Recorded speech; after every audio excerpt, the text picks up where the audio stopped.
Hello বন্ধুরা, welcome to only sports view. তো এই ভিডিওতে ইন্ডিয়ান ফুটবল নিয়ে বেশ কিছু আপডেট আছে, মোহনবাগান নিয়ে আপডেট আছে। তো ভিডিওটি সবাই শেষ অবধি দেখতে থাকো, আর চ্যানেলে নতুন হয়ে থাকলে চ্যানেলটি সাবস্ক্রাইব করে পাশে থাকা বেল আইকনটিকে অন করে পাশে থেকো।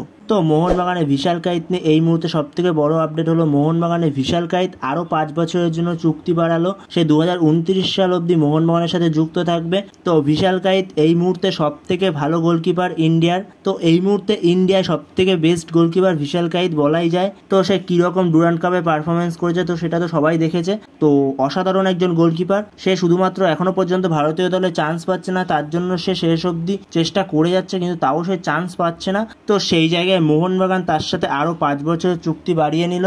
2029 সাল অবধি মোহনবাগানের সাথে যুক্ত থাকবে বিশাল কাইত। তো বিশাল কাইত মোহনবাগানের সাথে 5 বছরের চুক্তি বাড়িয়ে সে কি বার্তা দিল? তো বিশাল কাইত বলেছে সে আজীবন মোহনবাগানের হয়েই খেলতে চায়। সে আরও বলে সবুজ মেরুন সমর্থকদের ভালোবাসা আবেগ এতটাই দামি আমার কাছে যে আমার কাছে অন্য কোনো ক্লাবের প্রস্তাব থাকা সত্ত্বেও আমি এই ক্লাব ছেড়ে যাওয়ার কথা স্বপ্নও ভাবি না। তো সেই কারণেই আমি মোহনবাগানের সাথে এত বড় একটা লম্বা চুক্তি করলাম। তো বিশাল কাইত এত বড় একটা চুক্তিতে সই করার পরে বিশাল কাইত এই বার্তাটাই দিয়েছে।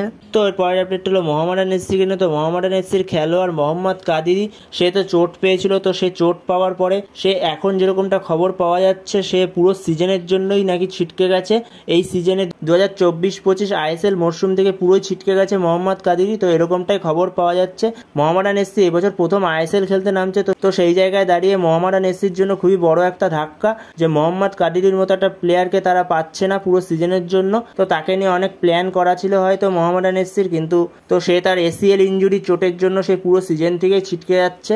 তো এর পরের আপডেট হলো হায়দ্রাবাদ এফসিকে নিয়ে। তো হায়দ্রাবাদ এফসির প্লেয়ার জও ভিক্টরকে নিয়ে। তো জও ভিক্টর সে আগের বছর হায়দ্রাবাদ এফসি টাকা দিতে পারছিল না, তাই হায়দ্রাবাদ এফসির সব প্লেয়ার হায়দ্রাবাদ এফসির দল ছেড়ে দিয়েছিল।